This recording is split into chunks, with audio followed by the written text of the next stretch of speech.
Delhi police نے جنتر منتر پر CJP احتجاج کے بعد سوشل میڈیا پر شیئر کیے جانے والے مواد کے خلاف کارروائی تیز کر دی ہے۔ پولیس کا کہنا ہے کہ ایسے سوشل میڈیا اکاؤنٹس کو نوٹس جاری کیے جا رہے ہیں جنہوں نے مبینہ طور پر سینئر رہنما اور وزیر اعظم کے خلاف توہین آمیز غیر قانونی پوسٹ شیئر کی۔ حکام کے مطابق احتجاج کے دوران اور اس کے بعد اپلوڈ کی گئی ویڈیوز، تبصروں اور سوشل میڈیا پوسٹس کا تفصیلی جائزہ لیا جا رہا ہے۔ دہلی پولیس نے دعویٰ کیا ہے کہ پاکستان سے منسلک 480 سے زائد سوشل میڈیا ہینڈلز کی نشاندہی کی گئی ہے جو AI سے تیار کردہ ڈیپ فیک ویڈیوز پھیلا رہے ہیں۔ پولیس حکام کا کہنا ہے کہ یہی پاکستان سے منسلک اکاؤنٹس آپریشن سندور کے دوران بھی سرگرم تھے۔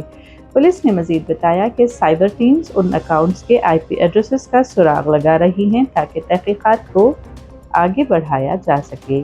حکام کے مطابق ایک 24 گھنٹے اور ہفتے کے 7 دن یعنی 24/7 active social media monitoring team on line مواد کی نگرانی کر رہی ہے تاکہ غلط معلومات، ڈیپ فیک ویڈیوز اور ایسے مواد کی نشاندہی کی جا سکے جو قانونی ضوابط کے خلاف ورزی کرے یا امن و امان متاثر کرے، یا یوں کہیں تو غلط نہ ہوگا کہ جو حکومت کے خلاف بات کرے۔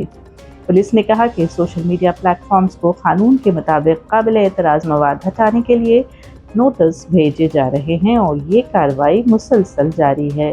اس دوران دہلی پولیس نے سوشل میڈیا پر وائرل ہونے والی اس ویڈیو کو مکمل طور پر جعلی قرار دیا ہے جس میں دعویٰ کیا گیا تھا کہ DCP سمیت جھا نے استعفیٰ دے دیا ہے۔ پولیس کے مطابق یہ ویڈیو بھی AI کی مدد سے تیار کی گئی تھی۔